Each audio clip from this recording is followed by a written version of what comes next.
Hi everyone. ಹಿಂದಿನ ತರಗತಿಯಲ್ಲಿ ನಾವು ಸ್ವಾತಂತ್ರ್ಯದ ಹಣತೆಯ ಪದ್ಯವನ್ನು ಹಾಡಿದ್ವಿ ಅಲ್ವಾ. ಈ ದಿನ ನಾವು ಆ ಪದ್ಯದ ಭಾವಾರ್ಥವನ್ನು ನಾವು ತಿಳ್ಕೊಳ್ಳೋಣ.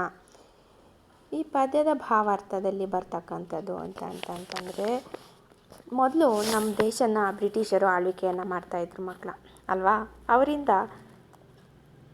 ಅವರಿಂದ ಗುಲಾಮಗಿರಿಯನ್ನು ಅನುಭವಿಸಿದ್ದೀವಿ ನಾವು. ಆ ಗುಲಾಮಗಿರಿಯಿಂದ ನಮ್ಮನ್ನು ಕಾಪಾಡಿದಂಥವರು ಸ್ವಾತಂತ್ರ್ಯ ಹೋರಾಟಗಾರರು ಯಾರ್ಯಾರು ಅಂತ ನಿಮಗೆ ಆಲ್ರೆಡಿ ಗೊತ್ತಿದೆ. ಗಾಂಧೀಜಿ, ಸುಭಾಷ್ ಚಂದ್ರ ಬೋಸ್, ಬಿಪಿನ್ ಚಂದ್ರ ಪಾಲ್, ನೆಹರು, ಬಾಲಗಂಗಾಧರ ತಿಲಕ್, ಭಗತ್ ಸಿಂಗ್, ಡಾಕ್ಟರ್ BR ಅಂಬೇಡ್ಕರ್, ಒನಕೆ ಓಬವ್ವ, ಹೀಗೆ ತುಂಬ ಜನ ಹೋರಾಟಗಾರರು ತಮ್ಮ ಪ್ರಾಣವನ್ನು ಅರ್ಪಣೆ ಮಾಡಿದ್ದಾರೆ. ಏನಕ್ಕೆ? ಸ್ವಾತಂತ್ರ್ಯವನ್ನು ತಂದುಕೊಡಲಿಕ್ಕೆ, ನಮ್ಮ ದೇಶವನ್ನು ಸ್ವತಂತ್ರಗೊಳಿಸಲಿಕ್ಕೆ ಏನು ಮಾಡಿದ್ದಾರೆ? ತಮ್ಮ ಪ್ರಾಣವನ್ನೇ ಅರ್ಪಣೆಯನ್ನು ಮಾಡಿದ್ದಾರೆ. 1947 ಮಧ್ಯರಾತ್ರಿಯಲ್ಲಿ ನಮಗೆ ಏನು ಸಿಕ್ತು? ಸ್ವಾತಂತ್ರ್ಯ ಸಿಕ್ತು. ಆ ಸ್ವಾತಂತ್ರ್ಯದ ಹಣತೆ, ಸ್ವಾತಂತ್ರ್ಯವನ್ನು ನಾವು ಹೇಗೆ ಉಳಿಸ್ಕೋಬೇಕು, ಹೇಗೆ ಬಂತು, ಹೇಗೆ ನಮ್ಮ ಜನತೆ ಏನು ಮಾಡಬೇಕು ಅನ್ನೋದನ್ನು ಇಲ್ಲಿ ನಮಗೆ ಈ ಪದ್ಯದಲ್ಲಿ KS ನಿಸಾರ್ ಅಹಮದ್ ರವರು ಏನು ಮಾಡಿದ್ದಾರೆ? ನಮಗೆ ತಿಳಿಸಿಕೊಟ್ಟಿದ್ದಾರೆ. ಹೇಗೆ ತಿಳಿಸ್ಕೊಟ್ಟಿದ್ದಾರೆ ನಮಗೆ ಅನ್ನೋದಾದರೆ, ನಮಗೆ ಬಂದಿರುವ ಸ್ವಾತಂತ್ರ್ಯವನ್ನು ಸದಾ ರಕ್ಷಣೆ ಮಾಡಿಕೊಳ್ಳಬೇಕು ಅಲ್ವಾ. ನಮಗೆ ಸಿಕ್ಕಿರ್ತಕ್ಕಂಥ ಸ್ವಾತಂತ್ರ್ಯವನ್ನು ನಾವೇನು ಮಾಡಬೇಕು?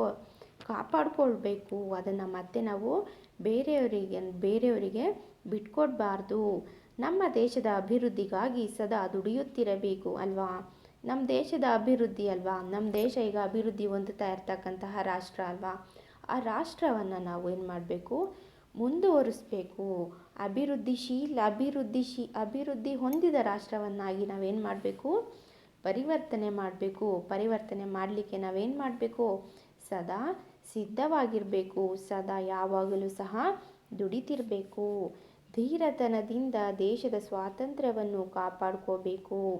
ಅಂದರೆ ನಮ್ಮ ಧೈರ್ಯದಿಂದ ನಾವು ಕೆಲಸ ಮಾಡಿಕೊಂಡು ನಮ್ಮ ಕೆಲಸಗಳನ್ನು ಮಾಡಿಕೊಂಡು ಯಾವುದೇ ತಪ್ಪು ಮಾಡ್ದಲೇ ನಮ್ಮ ಸ್ವಾತಂತ್ರ್ಯವನ್ನು ಕಾಪಾಡ್ಕೋಬೇಕು.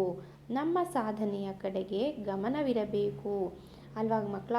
ನಾವೊಂದು ಏಮ್ ಇಟ್ಕೋಬೇಕು, ನಾವು ಜೀವನದಲ್ಲಿ ಈ ಥರ ಆಗಬೇಕು ಅಂದರೆ ಡಾಕ್ಟರ್ ಆಗಬೇಕಾ, ಸೈಂಟಿಸ್ಟ್ ಆಗಬೇಕಾ, ಒಳ್ಳೆ ಟೀಚರ್ ಆಗಬೇಕಾ, ಇಂಜಿನಿಯರ್ ಆಗಬೇಕಾ, ಫಾರ್ಮರ್ ಆಗಬೇಕಾ. ಏನಾದರೂ ಒಂದು ಗುರಿನ ಇಟ್ಕೊಂಡು ನಾವೇನು ಮಾಡಬೇಕು? ಆ ಗುರಿ ಕಡೆಗೆ ನಾವು ಜೀವನವನ್ನು ಸಾಗಿಸ್ಬೇಕು. ಅಂದರೆ ಆ ಗುರಿಗೆ ಏನು ಬೆಂಬಲ ಬೇಕೋ ಆ ಬೆಂಬಲವನ್ನು ನಾವು ಕೊಡ್ತಾ ಮುಂದಕ್ಕೆ ಸಾಗ್ತಾ ಹೋದಾಗ ಆ ಗುರಿಯನ್ನು ನಾವು ಮುಟ್ತೇವೆ ಅಲ್ವಾ. ದೇಶಕ್ಕಾಗಿ ಹೋರಾಡಿದ ಹುತಾತ್ಮರಿಗೆ ಗೌರವವನ್ನು ಸದಾ ಸಲ್ಲಿಸಬೇಕು ಅಲ್ವಾ. ಪರಕೀಯರಿಂದ ಬ್ರಿಟಿಷರ ಗುಲಾಮಗಿರಿಯಿಂದ ನಮ್ಮನ್ನು ಕಾಪಾಡಿರ್ತಕ್ಕಂತಹ ಹುತಾತ್ಮರು ಯಾರ್ಯಾರು ಹೇಳಿ ನೋಡೋಣ? ಗಾಂಧೀಜಿ, ಸುಭಾಷ್ ಚಂದ್ರ ಬೋಸ್, ತಿಲಕ್, ಆಮೇಲೆ ಬಾಲಗಂಗಾಧರ ತಿಲಕ್, ನೆಹರು, ಭಗತ್ ಸಿಂಗ್, BR ಅಂಬೇಡ್ಕರ್, ಒನಕೆ ಓಬವ್ವ, ಕಿತ್ತೂರು ರಾಣಿ ಚೆನ್ನಮ್ಮ, ಹೀಗೆ ಇವರನ್ನೆಲ್ಲರನ್ನು ನಾವು ಏನು ಮಾಡಬೇಕು? ಮರಿಬಾರ್ದು. ಗೌರವದಿಂದ ನಾವೇನು ಮಾಡಬೇಕು? ಅವರನ್ನು ಸದಾ ನೆನಪಿಸ್ಕೋಬೇಕು ಅಂತ ಹೇಳಿಬಿಟ್ಟು ಈ ಪದ್ಯದ ಆಶಯವಾಗಿದೆ ಮಕ್ಕಳೇ. ಈ ರೀತಿಯಾಗಿ KS ನಿಸಾರ್ ಅಹಮದ್ ರವರು ವಿವರಣೆಯನ್ನು ಕೊಟ್ಟಿದ್ದಾರೆ ಈ ಪದ್ಯದಲ್ಲಿ. ಮೊದಲನೇ ಪದ್ಯವನ್ನು ನೋಡೋಣ ಮಕ್ಕಳ. ಸದಾ ಉರಿಯುತ್ತಿರುವ ಹಾಗೆ ಸ್ವಾತಂತ್ರ್ಯದ ಹಣತೆ, ದುಡಿಮೆ ತೈಲವೆರೆಯುತ್ತಿರಲು ಬಿಡುವಿಲ್ಲದೆ ಜನತೆ, ಎಂದು ಕುಂದಬಹುದು ಎಮ್ಮ ತಾಯ್ನಾಡಿನ ಘನತೆ, ಸದಾ ಉರಿಯುತ್ತಿರುವ ಹಾಗೆ ಸ್ವಾತಂತ್ರ್ಯದ ಹಣತೆ. ಅಂದರೆ ಈ ಪದ್ಯದಲ್ಲಿ ಏನು ಹೇಳ್ತಾ ಇದ್ದಾರೆ ಅಂದರೆ, ಸದಾ ಉರಿಯುತ್ತಿರುವ ಹಾಗೆ ಸ್ವಾತಂತ್ರ್ಯದ ಹಣತೆ ಅಂದರೆ ಒಂದು ಹಣತೆಯನ್ನು ನಾವು ಹಚ್ಚಿದ್ದೀವಿ ಅಂದರೆ ಅದು ಉರಿಬೇಕು ಅಂದರೆ ಏನು ಮಾಡಬೇಕು ಮಕ್ಕಳೇ ನಾವು ಅದಕ್ಕೆ ತೈಲ ಅನ್ನೋದನ್ನು ಅಂದರೆ ತೈಲ ಅಂದರೆ ಎಣ್ಣೆ ಅಲ್ವಾ ಮಕ್ಕಳ. ಸೊ ಇಲ್ಲಿ ಎಣ್ಣೆ ಸ್ವಾತಂತ್ರ್ಯದ ಹಣತೆ ಉರಿಬೇಕು ಅಂದರೆ ಇಲ್ಲಿ ತೈಲ ಅನ್ನುವ ಎಣ್ಣೆಯನ್ನು ನಾವೇನು ಮಾಡಬೇಕು ಯಾವಾಗಲೂ ಹಾಕ್ತಾ ಇರಬೇಕು. ಎಣ್ಣೆ ಖಾಲಿ ಆಗಬಾರ್ದು. ಹೇಗೆ ಅಂದರೆ ಸ್ವಾತಂತ್ರ್ಯವನ್ನು ನಮಗೆ ಬಿಡಿಸ್ಕೊಟ್ಟಿರ್ತಾರೆ, ಅಂದರೆ ಸ್ವಾತಂತ್ರ್ಯವನ್ನು ತಂದುಕೊಟ್ಟಂತಹ ನಮ್ಮ ದೇಶವನ್ನು ನಾವು ಉಳಿಸ್ಕೋಬೇಕು ಅಂದರೆ 24 ಗಂಟೆ ಅಂದರೆ ಪ್ರತಿದಿನ ಪ್ರತಿ ನಿಮಿಷ ಪ್ರತಿ ಗಂಟೆನೂ ಸಹ ನಾವೇನು ಮಾಡಬೇಕು ದುಡಿಮೆ ಅನ್ನೋದನ್ನು ಅಂದರೆ ದುಡಿಮೆ ಅನ್ನೋ ತೈಲವನ್ನು ಎಣ್ಣೆಯನ್ನು ಹಾಕ್ತಾ ಇದ್ದರೆ ನಮ್ಮ ದೇಶ ಏನಾಗುತ್ತೆ ಮುಂದುವರಿಯುತ್ತೆ. ಜನತೆ ಯಾವಾಗಲೂ ಸಹ ಏನು ಮಾಡಬೇಕು ಬಿಡುವಿಲ್ಲದೆ ಏನು ಮಾಡಬೇಕು ದುಡಿತಾನೇ ಇರಬೇಕು. ಆ ರೀತಿಯಾಗಿ ದುಡಿಯೋದ್ರಿಂದ ಏನಾಗುತ್ತೆ ಅಂತಂದರೆ ತಮ್ಮ ತಾಯ್ನಾಡಿನ ಏನಾಗುತ್ತೆ ಘನತೆ ಅಂದರೆ ನಮ್ಮ ತಾಯ್ನಾಡಿನ ಶ್ರೇಷ್ಠತೆ ಏನಾಗುತ್ತೆ ಎತ್ಕೊಂಡು ಹೋಗಲಿಕ್ಕೆ ಮೇಲೆತ್ತಲಿಕ್ಕೆ ಶ್ರೇಷ್ಠತೆಯನ್ನು ಅನುಕೂಲ ಆಗುತ್ತೆ ಅಲ್ವಾ. ನಮ್ಮಲ್ಲಿಯೇ ನಮ್ಮ ದೇಶವನ್ನು ಮುಂದುವರಿಯಲು ಅವಕಾಶ ಮಾಡಿಕೊಡ್ಬೇಕು ಅಲ್ವಾ.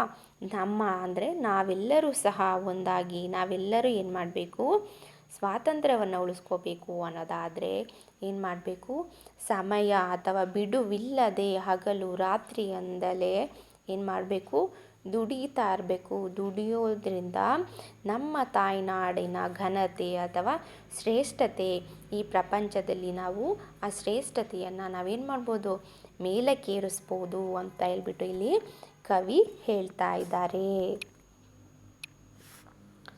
ಸೊ ಈ ಪದ್ಯ ಅರ್ಥ ಆಯ್ತಲ್ಲ ಮಕ್ಕಳ.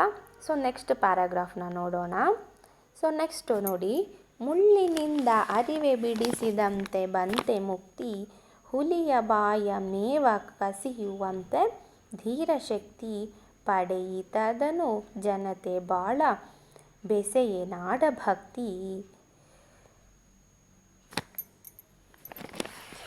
ಸದಾ ಉರಿಯುತ್ತಿರುವ ಹಾಗೆ ಸ್ವಾತಂತ್ರ್ಯದ ಹಣತೆ. ಸೊ ಇಲ್ಲಿ ಏನು ಹೇಳ್ತಿದ್ದಾರೆ ಕವಿ KS ನಿಸಾರ್ ಅಹಮದ್ ರವರು ಅಂತಂದರೆ ಮುಳ್ಳಿನಿಂದ ಅರಿವೆ ಬಿಡಿಸಿದಂತೆ ಬಂತೆ ಮುಕ್ತಿ. ನಾವೀಗೆಲ್ಲರೂ ಹೋಗ್ತಾ ಇದ್ದೀವಿ ಅಂತ ತಿಳ್ಕೊಳ್ಳಿ. ಆ ಹೋಗ್ತಾ ಇರುವ ದಾರಿ ಮಧ್ಯದಲ್ಲಿ ಒಂದು ಮುಳ್ಳಿನ ಗಿಡ ಸಿಕ್ಕಿತು. ಆ ಮುಳ್ಳಿನ ಗಿಡವನ್ನು ದಾಟ್ಕೊಂಡು ಹೋಗಬೇಕು. ದಾಟ್ಕೊಂಡು ಹೋಗೋ ಸಮಯದಲ್ಲಿ ನಾವು ಹಾಕಿರ್ತಕ್ಕಂತಹ ಬಟ್ಟೆ ಆಗಿರ್ಬೋದು, ಸೀರೆ, ಬಟ್ಟೆ, ಡ್ರೆಸ್ ಯಾವುದಾರ ಆಗಲಿ ಸಿಗಾಕ್ಕೊಂಡ್ರೆ ಏನಾಗುತ್ತೆ ಜೋರಾಗಿ ಎಳೆದ್ರೆ ಅರ್ಧೋಗುತ್ತೆ ಅಲ್ವಾ. ಆ ಜೋರಾಗಿ ಎಳಿಬಾರ್ದು, ನಿಧಾನಕ್ಕೆ ಏನು ಮಾಡಬೇಕು ಬಿಡಿಸ್ಬೇಕು. ಬಿಡಿಸಿದಾಗ ಅರ್ಧೋಗೋದಿಲ್ಲ, ತೂತ ಆಗೋದಿಲ್ಲ ಅಲ್ವಾ. ಆ ರೀತಿಯಾಗಿ ನಮ್ಮ ದೇಶವನ್ನು ಬ್ರಿಟಿಷರಿಂದ ಬಿಡಿಸಿದ್ದಾರೆ ಯಾರು ಸ್ವಾತಂತ್ರ್ಯ ಹೋರಾಟಗಾರರು. ಆ ಮುಳ್ಳಿನಿಂದ ಏನು ಮಾಡಿದ್ದಾರೆ ನಮ್ಮ ದೇಶವನ್ನು ಅರಿಯದ ಹಾಗೆ ಏನಾಗಿದೆ ನಿಧಾನಕ್ಕೆ ಬಿಡಿಸಿದ್ದಾರೆ. ಮತ್ತು ಹುಲಿಯ ಮಾಯ ಮೇವ ಕಸಿಯುವಂತೆ ಧೀರ ಶಕ್ತಿ. ಈ ಹುಲಿ ಏನು ಮಾಡಿದೆ ಒಂದು ಹೊಟ್ಟೆ ತುಂಬ ಹಸ್ತಿದೆ, ಒಂದು ಬೇಟೆ ಆಡಿಬಿಟ್ಟು ಒಂದು ಜಿಂಕೆ ಆಗಿರ್ಬೋದು ಒಂದು ಮೊಲನ ಇಟ್ಕೊಂಡು ತಿಂತಾ ಇದೆ ಅಂತ ತಿಳ್ಕೊಳ್ಳಿ. ತಿಂತಾ ಇರುವಾಗ ನಾವು ಹೋಗಿ ಅದನ್ನು ಇಸ್ಕೊಳ್ಳೋಕ್ಕಾಗುತ್ತಾ? ಇಸ್ಕೊಳ್ಳೋಕೆ ಅದು ಬಿಡುತ್ತಾ? ಇಸ್ಕೊಳ್ಬೇಕು ಅಂದರೆ ನಮ್ಮಲ್ಲಿ ಎಷ್ಟು ಶಕ್ತಿ ಇರಬೇಕು, ನಮ್ಮಲ್ಲಿ ಎಷ್ಟು ಶೌರ್ಯ ಇರಬೇಕು ಅಲ್ವಾ ಮಕ್ಕಳ. ಸೊ ಆ ರೀತಿಯಾಗಿ ಅಂತಹ ಬ್ರಿಟಿಷರು ಹಸ್ತಿರ್ತಕ್ಕಂತಹ ಬ್ರಿಟಿಷರು ನಮ್ಮ ದೇಶವನ್ನು ಇಟ್ಕೊಂಡಿದ್ದಾರೆ, ತಿಂತಾ ಇದ್ದಾರೆ. ಆ ರೀತಿಯಾಗಿ ತಿಂತಕ್ಕಂತಹ ನಮ್ಮ ದೇಶದ ಜನತೆಯ ಪ್ರಾಣವನ್ನು ತಿಂತಾ ಇರುವಾಗ ನಮ್ಮ ಹೋರಾಟಗಾರರು ಅವರಿಂದ ಹೇಗೆ ಬಿಡಿಸಿದ್ದಾರೆ, ಎಷ್ಟು ಧೀರ ಶಕ್ತಿಯಿಂದ ನಮ್ಮ ದೇಶವನ್ನು ಬಿಡಿಸಿದ್ದಾರೆ ಅಲ್ವಾ. ಆ ರೀತಿಯಾಗಿ ಬಿಡಿಸಿದ್ದಾರೆ. ಹೇಗೆ ಬಿಡಿಸಿದ್ದಾರೆ? ಪಡೆಯಿತದನು ಜನತೆ ಬಾಳ ಬೆಸೆಯೇ ನಾಡಭಕ್ತಿ. ಒಟ್ಟಾಗಿ ಏನು ಮಾಡಿದ್ದಾರೆ ಜನತೆ ನಾಡಭಕ್ತಿಯನ್ನು ಉಳಿಸ್ಕೊಂಡಿದ್ದಾರೆ ಅಲ್ವಾ. ಹಾಗೆ ಒಂದು ಬಟ್ಟೆ ಹೇಗೆ ಹರಿದಲೇ ನಾವು ಮುಳ್ಳಿನಿಂದ ರಕ್ಷಿಸ್ಕೊಳ್ತೀವಿ ನಮ್ಮ ಬಟ್ಟೆಯನ್ನು, ಹಾಗೆ ನಮ್ಮ ದೇಶವನ್ನು ರಕ್ಷಿಸಿಬಿಟ್ಟು ನಮಗೆ ಸ್ವಾತಂತ್ರ್ಯವನ್ನು ತಂದುಕೊಟ್ಟಿರೋರು ಯಾರು ಸ್ವಾತಂತ್ರ್ಯ ಹೋರಾಟಗಾರರು. ಅವರ ಶಕ್ತಿ ಹೇಗಿದೆ ಅಂತಂದರೆ ಬ್ರಿಟಿಷರಿಂದ ಭಾರತವನ್ನು ಬಿಡಿಸ್ಕೊಳ್ಳಲಿಕ್ಕೆ ಅವರ ಶಕ್ತಿ ಹೇಗಿದೆ ಅಂದರೆ ಹಸಿದು ತಿಂತಾ ಇರ್ತಕ್ಕಂತಹ ತಿಂತಾ ಇರ್ತಕ್ಕಂತಹ ಹುಲಿಯ ಬಾಯಿಯ ಮೇವಿನಿಂದ, ಆ ಹುಲಿಯ ಬಾಯಿಯ ಹತ್ತಿರದಿಂದ ಆ ಊಟವನ್ನು ಕಿತ್ಕೊಂಡ ಹೇಗಿರುತ್ತೆ, ಅಥವಾ ಆ ಕಿತ್ಕೊಳ್ಳಲಿಕ್ಕೆ ನಮಗೆ ಎಷ್ಟು ಶಕ್ತಿ ಇದೆ ಅನ್ನೋದನ್ನು ತೋರಿಸಿದ್ದಾರೆ. ಆ ರೀತಿಯಾಗಿ ನಮ್ಮ ದೇಶವನ್ನು ಕಿತ್ಕೊಂಡು ಉಳಿಸಿದ್ದಾರೆ ಯಾರು? ಸ್ವಾತಂತ್ರ್ಯ ಹೋರಾಟಗಾರರು.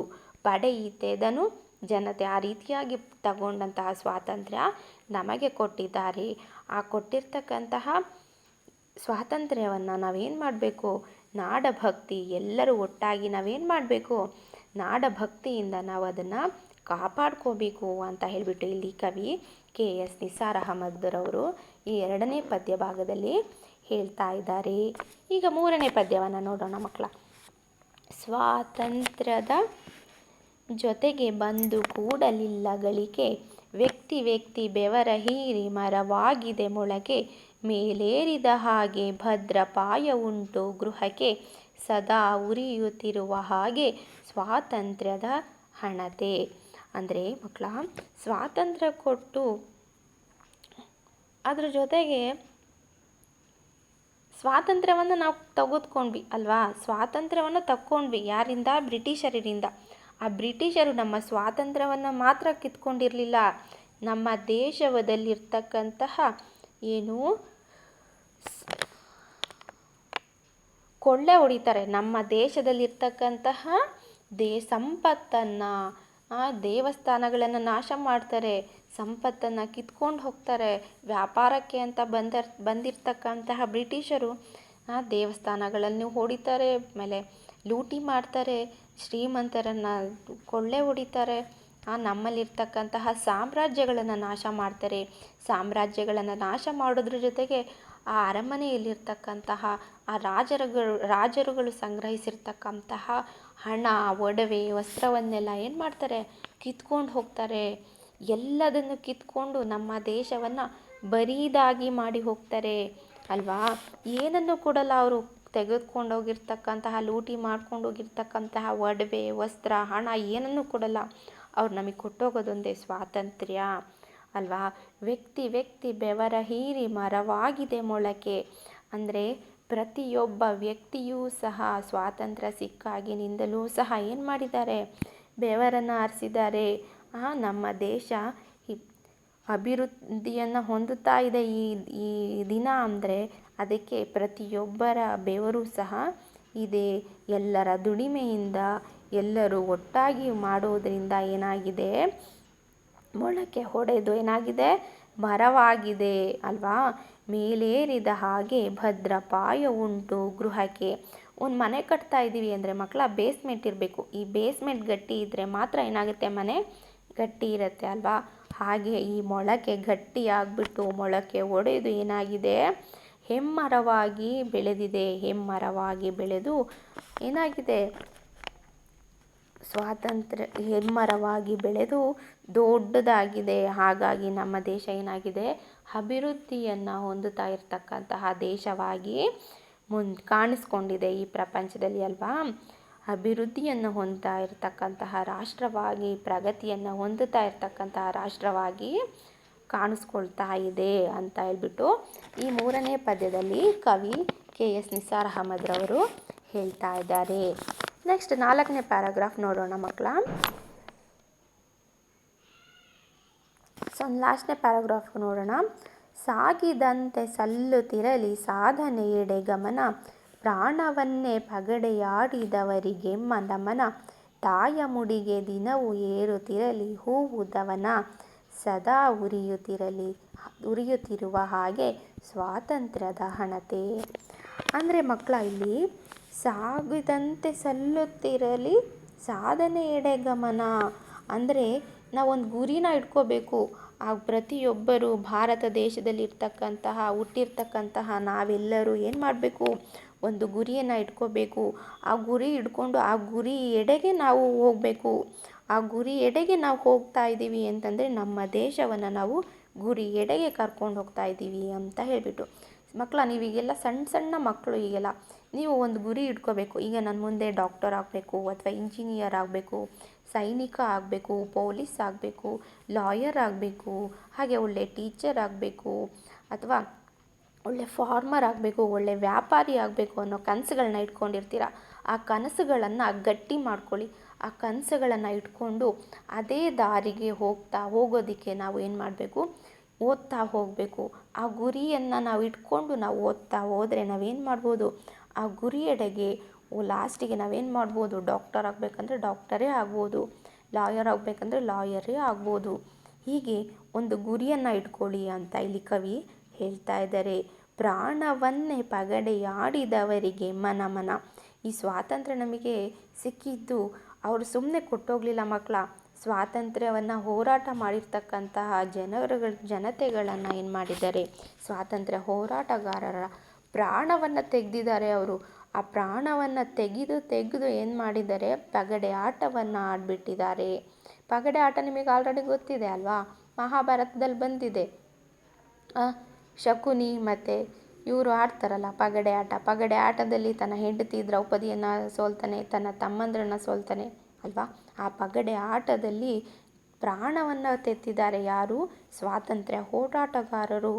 ಅಂತಹ ಸ್ವಾತಂತ್ರ್ಯ ಹೋರಾಟಗಾರರ ಪ್ರಾಣವನ್ನು ಪ್ರಾಣವನ್ನು ಕೊಟ್ಟಿರ್ತಕ್ಕಂತಹ ಸ್ವಾತಂತ್ರ್ಯ ಹೋರಾಟಗಾರರಿಗೆ ಒಂದು ನಮನ ಸಲ್ಲಿಸೋಣ ನಾವು. ತಾಯ ಮುಡಿಗೆ ದಿನವೂ ಏರುತ್ತಿರಲಿ ಹೂವದವನ. ಅಂದರೆ ತಾಯ ಭಾರತಾಂಬೆಗೆ ದಿನವೂ ನಾವು ಹೂವನ್ನು ಹಾಕೋಣ. ಹೂವಿನ ದವನ ಅನ್ನೋದು ಹೂವಿನ ಒಂದು ಹೆಸರು. ಅದು ಎಲೆ ಥರ ಇರುತ್ತೆ, ಅದರ ಸುವಾಸನೆ ತುಂಬ ಚೆನ್ನಾಗಿರುತ್ತೆ ಮಕ್ಕಳ. ಸೊ ಅಂತಹ ದವನವನ್ನು ನಾವು ಸದಾ ನಮ್ಮ ತಾಯಿ ನಾಡಿಗೆ ನಾವೇನು ಮಾಡೋಣ, ಅರ್ಪಿಸೋಣ ಅಂತ ಹೇಳಿಬಿಟ್ಟು ಇಲ್ಲಿ ಕವಿ KS ನಿಸಾರ್ ಅಹಮದ್ ರವರು ಹೇಳ್ತಾ ಇದ್ದಾರೆ. ಇಲ್ಲಿಗೆ ಈ ಪದ್ಯ ಮುಗೀತು ಮಕ್ಕಳ. ಈ ಪದ್ಯದ ಸಾರಾಂಶ ಏನು ಅಥವಾ ಆಶಯ ಏನು ಅಂತಂದರೆ, ನೀವೆಲ್ಲ ಸಣ್ಣ ಮಕ್ಕಳ ಈಗಲಿಂದಲೇ ನೀವು ಒಂದು ಒಳ್ಳೆಯ ಗುರಿಗಳನ್ನು ಇಟ್ಕೊಳ್ಳಿ. ಆ ಗುರಿ ಎಡೆಗೆ ನೀವು ಮುಂದುವರಿಯಿರಿ. ನಿಮ್ಮ ತಂದೆ ತಾಯಿಯರು ಯಾವುದನ್ನು ಸಹ ಕೊಡೋದಿಲ್ಲ ಅಂತ ಹೇಳಲ್ಲ, ನಿಮಗೆ ವಿದ್ಯಾಭ್ಯಾಸ ಕೊಡ್ತಾ ಇದ್ದಾರೆ. ನೀವು ಒಳ್ಳೆಯ ದಾರಿಯಲ್ಲಿ ನಡೀತಿದ್ದೀರಾ ಅಂತಂದರೆ ಅವ್ರು ನಿಮಗೆ ಪ್ರಾಣವನ್ನು ಕೂಡ ಕೊಡೋದಕ್ಕೆ ತಯಾರಾಗಿರ್ತಾರೆ. ಸೊ ಒಳ್ಳೆಯ ದಾರಿಯಲ್ಲಿ ನಡೆಯಿರಿ, ಒಳ್ಳೆಯ ಗುರಿಯನ್ನು ಇಟ್ಕೊಳ್ಳಿ, ಆ ಗುರಿ ಎಡೆಗೆ ಮುನ್ನಡೆಯಿರಿ ಅಂತ ಹೇಳ್ತಾ ಈ ಪದ್ಯವನ್ನು ಮುಗಿಸೋಣ ಮಕ್ಕಳ.